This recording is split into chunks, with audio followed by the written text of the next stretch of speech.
Peringatan HUT RI tinggal sebentar lagi. Pemerintah sudah berencana buat upacara HUT RI tahun ini di IKN. Tapi kalau boleh memilih loh ya, apa nggak sebaiknya kalau rencana Pak Jokowi buat upacara HUT RI di IKN dibatalin aja? Nah, gimana menurut kalian? Setuju apa enggak? Ya, karena ya, begini nih ya. Kayaknya bikin acara 17-an di IKN itu ribet banget dan mahal banget. Di waktu susah kayak gini, apa uang rakyat mau terus dihambur-hamburin? Emak baca berita lo ya, buat acara di IKN, pemerintah terpaksa harus sewa sampai 1.000 mobil buat pejabat dan tamu VVIP. Dan mobilnya bukan sekedar mobil Avanza dan Xenia, tapi Alphard. Terus ya, karena mobilnya itu harus dikirim dari Jawa, maka harga sewanya juga jadi selangit. Sewa mobil Alphard itu sampai 25 juta per unit per hari. Iya, 25 juta per unit per hari. Ya ampun. Coba kalian yang jago matematika dihitung, berapa uang rakyat yang bakal dihabisin cuma buat urusan mobil aja. Sampai 25 miliar loh dalam sehari dihabisin cuma buat sewa mobil. Dan ya, harga sewa mobil itu jauh lebih mahal 10 kali lipat dari harga normal di Jogja ini.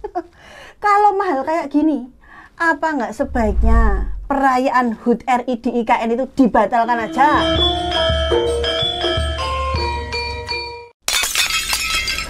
Keputusan untuk menyewa 1.000 unit mobil ini ya, untuk merayakan HUT RI di IKN ini, justru mengundang berbagai reaksi. Mulai dari kritik pedas hingga gelak tawa. Dan kenapa sewa mobil harusnya yang mewah-mewah? Kenapa harus Alphard? Apa nggak bisa sedikit prihatin gitu loh, sewa Avanza atau Xenia dan bisa dipakai rame-rame gitu?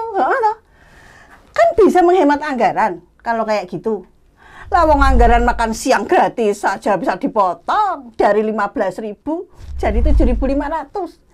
Lah kok ini harusnya sewa mobil juga dipotong dari Alphard menjadi Avanza. Iya loh, biar adil gitu loh. Bayangkan 1.000 mobil disewa dengan biaya yang fantastis. Sementara di sudut lain banyak rakyat yang masih berkutat dengan masalah-masalah kemiskinan, infrastruktur yang kurang memadai, dan layanan publik yang sering mengecewakan. Tapi siapa yang peduli? Yang penting kita punya parade mobil mewah di IKN. Iya toh?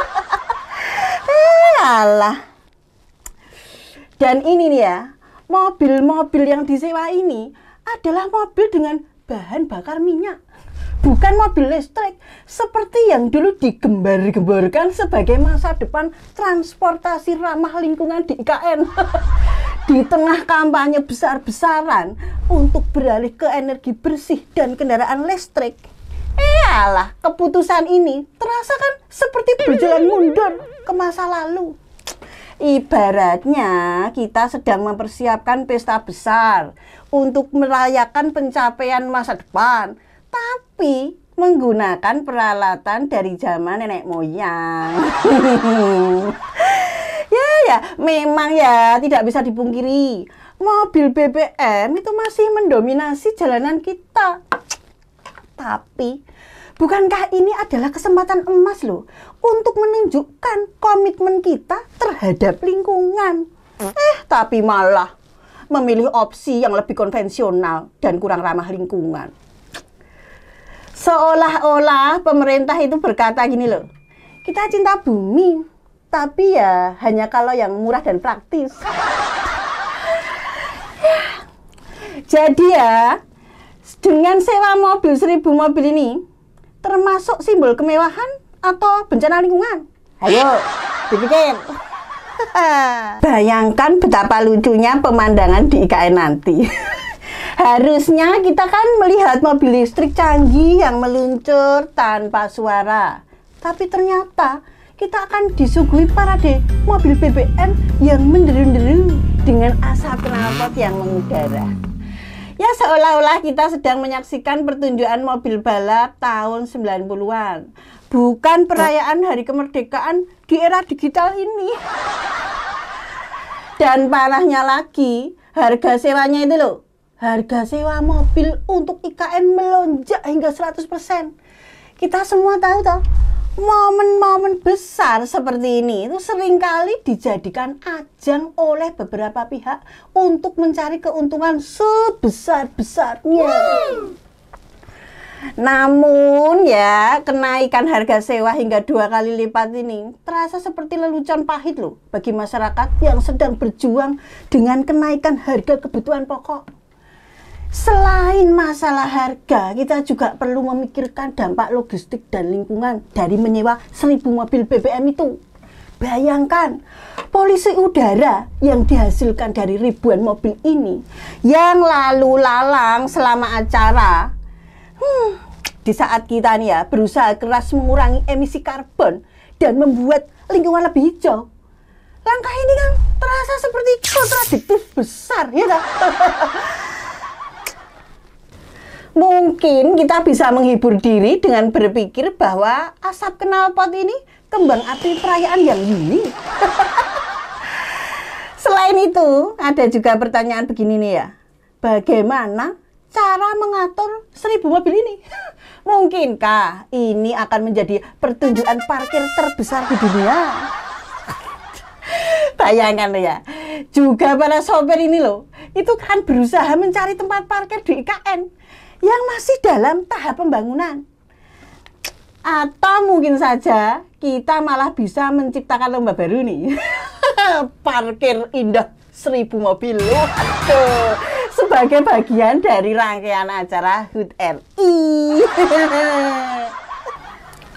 Sementara itu, di sisi lain, pihak istana dengan percaya diri mengatakan bahwa tidak ada yang mahal dalam penyewaan mobil ini. Tentu saja bagi mereka yang duduk di kursi kekuasaan dengan anggaran negara sebagai sandaran, segala sesuatu mungkin terlihat murah. Namun bagi rakyat biasa yang harus berjuang setiap hari untuk memenuhi kebutuhan hidup, pernyataan tersebut terdengar seperti lelucon tapi tidak lucu. Kita bisa membayangkan loh, seorang bapak di pelosok desa yang sedang menambal ban sepeda motor itu sambil tertawa kecil mendengar berita ini.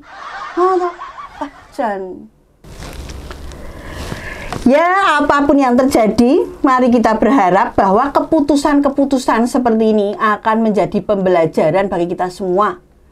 Di tengah krisis lingkungan dan ekonomi, kita perlu kebijakan yang lebih bijak dan berkelanjutan.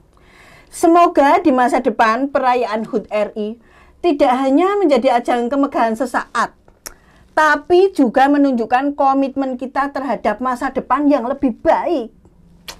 Mari kita rayakan HUT RI ini dengan penuh sukacita dan rasa syukur, meskipun dengan segala kekonyolan yang mengiringi.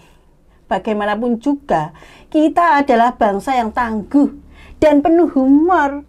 Semoga ke depan kita bisa melihat lebih banyak kebijakan yang masuk akal dan berorientasi pada kepentingan rakyat. Dan sambil menunggu perubahan itu, mari kita tertawa bersama. Karena terkadang dalam menghadapi kenyataan yang pahit, humor adalah obat yang terbaik. Merdeka! Merdeka! Merdeka!